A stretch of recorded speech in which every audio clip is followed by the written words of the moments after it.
So moving a little bit further with our deep dive into healthy breakfasts. Today we're going to talk about the 5 common breakfast myths and confusions. There's lots of different opinions on everything when it comes to nutrition. And look, I'm just going to give you my take on it. But I always recommend to make your own opinion of what's going to be right for you, because what's right for one person is not necessarily going to be right for someone else. So number one, skipping breakfast is a terrible idea. So I personally, I like to intermittent fast, which is time restricted eating. So often the way that I do that is that I do skip breakfast. But just remember that breakfast means to break the fast. So you haven't eaten since dinner the night before, so that's the fast. Whenever you break it, regardless of what time you have that break, it still is typically really breakfast. So we'll have a bit of a deeper dive into intermittent fasting, but the short answer is that skipping breakfast can be fine for some people.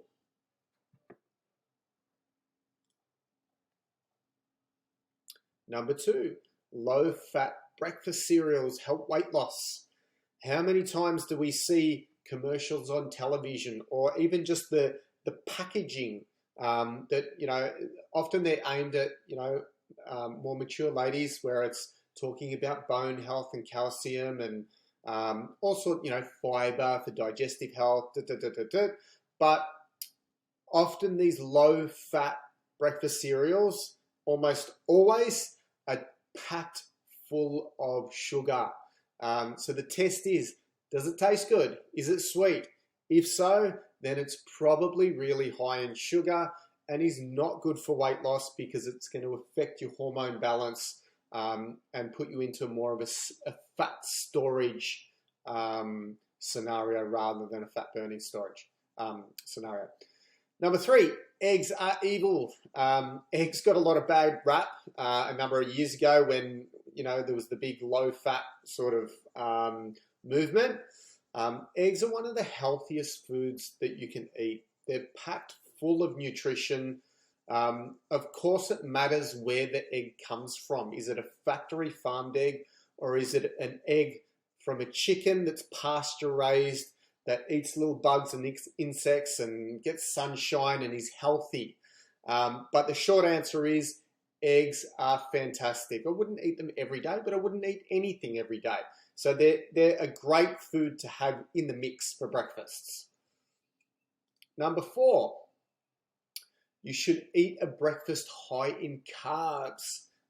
So there's, again, diametrically opposed views when it comes to carbs and different macronutrients, fats and protein. But generally, I find in my experience in working with clients that want to lose body fat, we need to keep the carbs lower, and in particular for breakfast. If you fasted the whole night through, you don't want to dump a whole heap of carbs into your system that your body has to burn through that before it can tap into your own fat stores. There is a difference between, good carbs, bad carbs, slow digesting carbs and fast digesting carbs. I won't go too detailed into that right now, but just think of it that if we're eating whole food carbs, so from vegetables and things like that, it's going to be much better than having these processed refined cereals, breads, things that are high in sugar and are just very starchy. Final point is number 5. Breakfast should be the largest meal of the day.